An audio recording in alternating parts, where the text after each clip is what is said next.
All right, so I've been it's the next day, and it's like there was a little earthquake or something. Both these doors fell over. They didn't blow apart in a million pieces, so that's a good sign. Let's see if they get any other problems. This one's fine.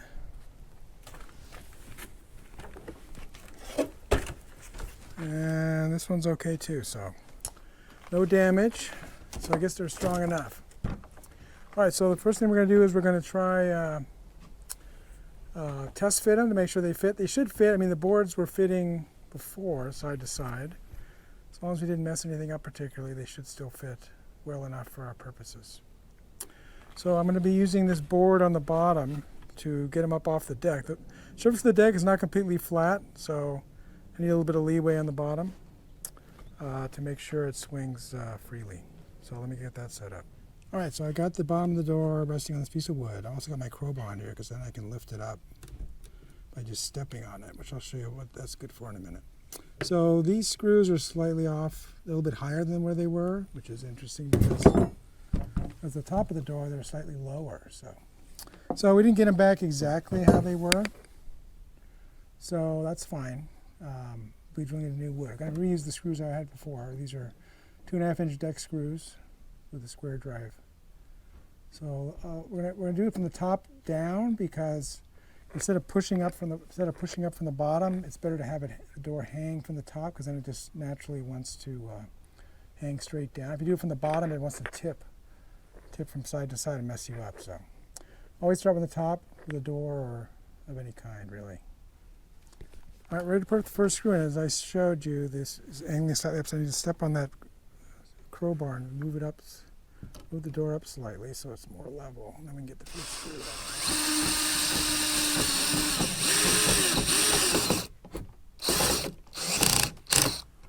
on. All right, that makes our life easier now. Now we just need to make sure it's back and forth correctly, so we need to push it in slightly. Yeah, let me get the screw lined up.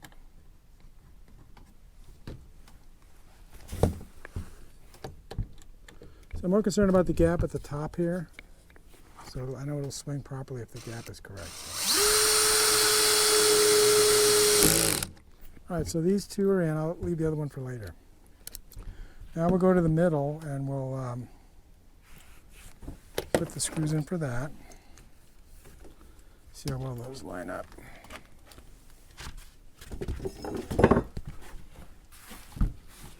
They're a little bit, the holes are a little bit below, but that's okay. Just want to make sure this hinge is flush with the front of the upright here, which is that's how it is above on the first hinge, so they're lined up.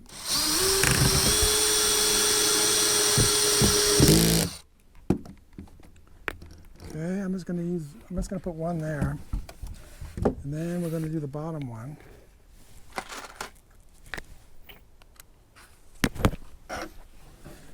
Okay, we're just going to make sure this is disposed about the same.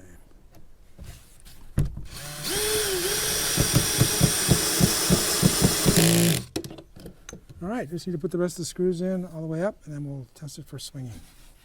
Actually, we should test it now. All right, so let's test the door for swinging. Let's get this board out of there. All right, so it closes like this. Now this is hitting this, so this is going to stick out far. That may not make any difference. I might have to shave this off. I probably will, yeah. I'll just use I'll use my saw and cut this off so that I have the stop block here. So didn't think about that. Usually this used to hit it. So. Okay, so we'll fix that. I'll just get my saw, my crosscut saw, and cut that off. And if it's glued on, then I can use the chisel or something to get it off. So, but generally it's swinging okay. Let's check the gap at the bottom. So there's a pretty big gap at the bottom, but there's always some gap, and we use these 2x4s. You see in my rat video, we use the 2x4s to block off the bottom here so the rats can't get in there. So just the nature of this. I could put some kind of a skirt on here that would, with a brush or something to keep the rats out, but it's just easy to use these pieces of wood, so that's what we're going to do. All right, so I'll put the rest of the screws in, then we'll do the other side and make sure they all swing okay. Then I'll get my saw and cut that top off for the stop block. I was smarter on this side. I only put one screw in each hinge because I remembered we have to take these off to stain them. Anyway, this door swings fine. I had to use different screw holes. Something was different. Let's see. Oh, I put it in. Something was different, so, oh yeah, I think I installed it upside down. It's upside down from where it was before. Okay, well. In any case, screws went in fine, and this door swings open fine. It has a good clearance on the bottom, and then this doesn't hit the stop block, so, except on this wood where it's supposed to. So this one we have to cut off, this section here. So we'll do that with my crosscut saw. I was going to use my crosscut saw. It's also called a back saw. And I'm just going to cut off about this much. This is Redwood, so it's super soft, it's easy to cut.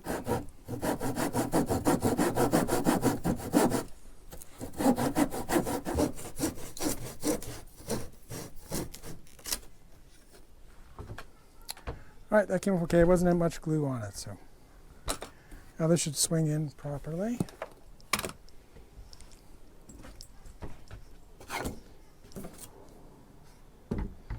Yep, okay. So they kind of meet together. And then we have our, we get all done, we'll install our little hook and eye connection like we have on the we had before. So, all right, now I got to take these back off and stain them. So we'll do a good stain. Probably take, this is the afternoon. I can do one side today, and then I'll let it dry overnight, and I'll do the other side tomorrow, let it dry till the next day. All right, we got our doors fit checked, and I got one off on the table now for painting. I put newspaper underneath. I have a drop cloth on there too. Figure I may as well keep the drop cloth from getting too much stain on it. It's not helpful. So to put the stain on, we're going to be using this mini roller for the bigger areas. I clean all these leaves off, obviously. And for the smaller areas, I'm using a foam brush that I can dispose of when I'm done. Actually, you can dispose of this. I'll dispose of this thing too. All right, here's the stain we're going to be using. So it's duck back and semi-transparent. That's what I normally use on the deck here, semi-transparent stain. It's got a nice, rich redwood color. The deck is so faded out, it doesn't look like this anymore, but once I get the whole deck stained with this, I bought enough to stain the whole deck as well as these doors. So this is a neutral base, and then they put a tint in it. So I had that done a couple days ago, so it's pretty well mixed up. We're probably gonna use this stirring paddle anyway to mix it up. So let me get set up for that, and then we'll get started. All right, I'm going to be using my vinyl food prep gloves that I normally use for stuff like this. So don't want to get this stain on my hand. Not a good idea. If it's smelly, I might probably use this N95 mask. We'll see. I am out in the open here, so.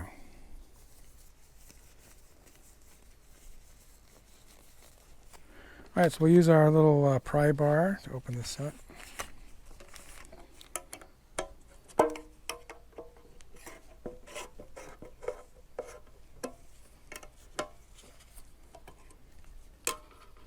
Okay, so there's the redwood color. This was the closest one, so I decided to use this one. It's similar to what I've used before, but it's not exactly the same, but that's okay.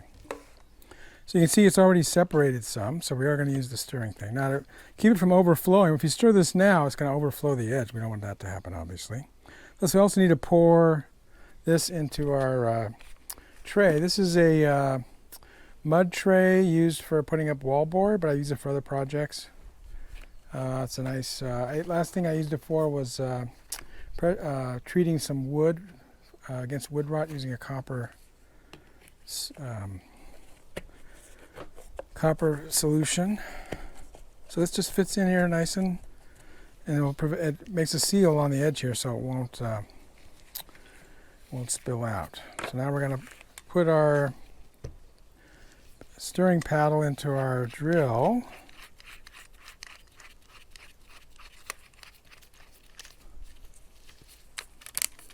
Having the drill setting and putting it on 2. We're going to go slow to start with though.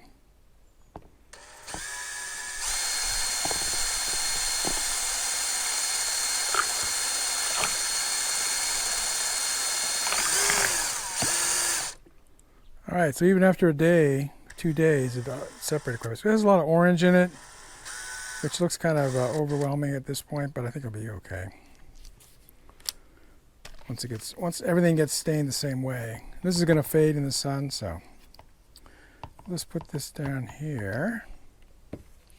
All right, now we're going to pour this into our tray here. I don't put too much in, but okay. I could use a like a rolling tray that you normally use for painting with the roller, but sorry, this was more. I already had this outside and I used once already, so I decided to use this instead of using something new. All right, so I was going to show you how to get started on this. So normally I want to do the restricted areas with this first, and then come back with the roller, and then clean up anything at the end. So get this some on our brush.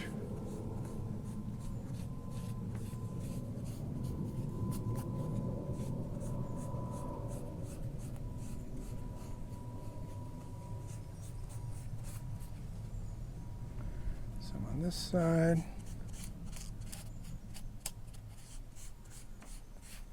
So this is the door that had the least amount of rotting of the redwood. So all this wood is pretty much intact. And of course this is our scrap 2x4s we had lying around left over from other projects. So. All right, so that's that. And then we'll take the roller, get rid of some on the side here. And we'll try this. Yeah, this works. Probably want to go this way. With the grain, sure. With the grain sounds good. Some low spots on this redwood, so we're gonna kind of blob some of it in there. So this is the inside of the door, so we won't really see this very much, but as we saw from the rotting of especially the rotting of the other door, water can get on the inside. Now in this case, the water was trapped in between the redwood and the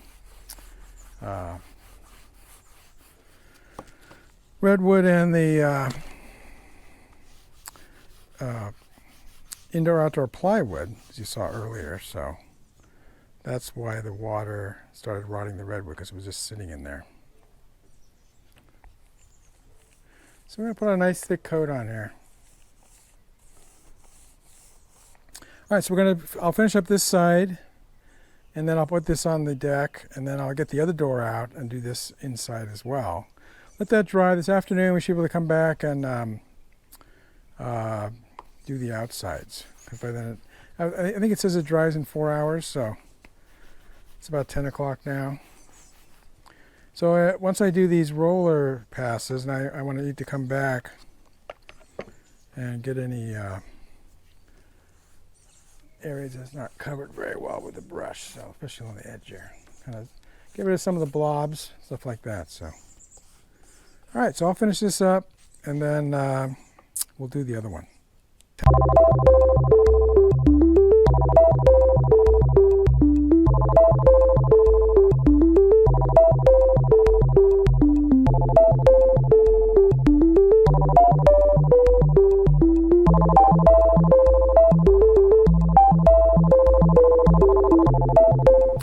All right, second door is done, and I want to point out a few things. So the end grain is where it's most likely to rot. So I put a second coat on there.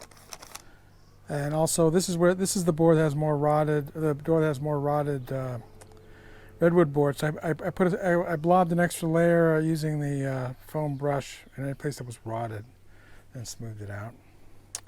And you know, I could have done more prep work on the wood, but since this deck is 30 years old, you know, I'm just trying to extend its life I'm not trying to, it won't be good as new when I'm done, but it'll be in much better shape than it was a week ago, let's say. So anyways, we got both doors done. So we're gonna let these dry and then come back this afternoon and do the other side. Now on the edges, I left this edge unstained for now. I'll do it when I do the top.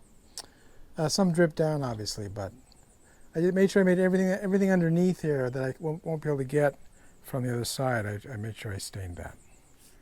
All right, our stain is still mixed up enough from this morning, so we don't need to stir that up again. So that's good. Just going to pour some more in this tray.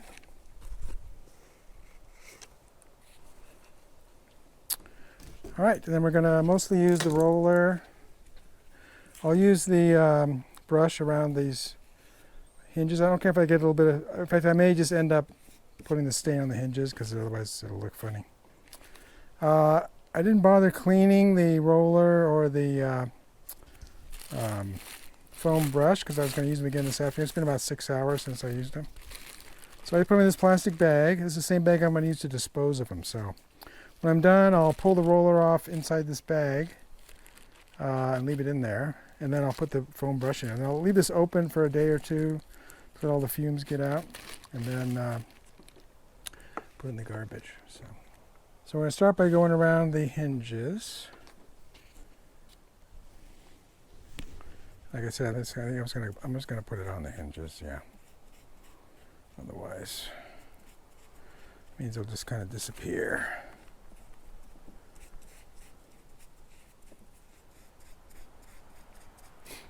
All right, then I can use the roller like I did before for the rest of it. You have to use a couple coats here. It looks like it's soaking it up pretty well. This is the side that was exposed to the weather, so. One thing I want to do is I want to put the lid back on top here so leaves and stuff don't blow in this while I'm working with the roller. So. Yeah, so I'll do a wet on wet coats here. I may do the whole thing and then come back and do the second coat. Probably that's what I'll do. See how the first coat soaks in. Then I'll come back with a brush and get these little gaps here. Also, I'm going to go with the brush on the edges. Okay, so let me get that set up and then I'll just finish it up. Finish up both of them.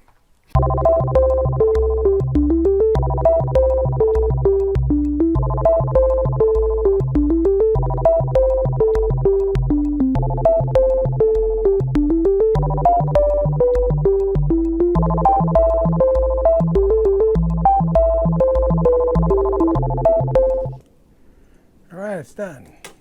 Both of them are done. And I'll let this one dry on the table. And so we're done with the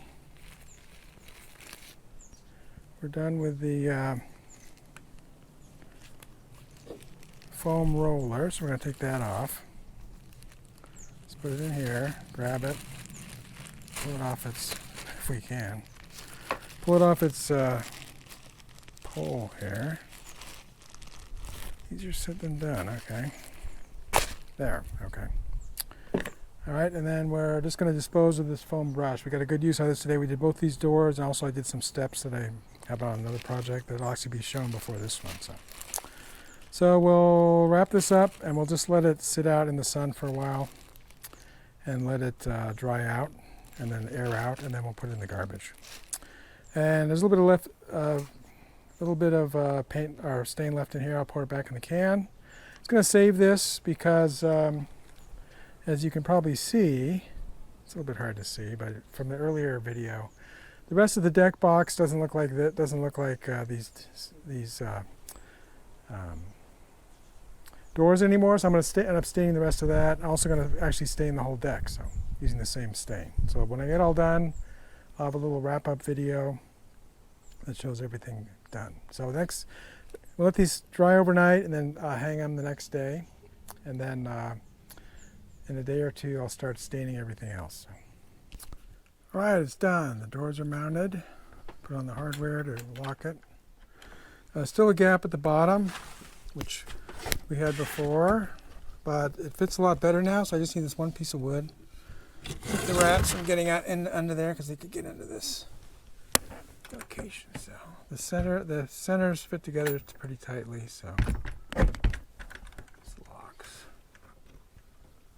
So put it in while it's slightly open.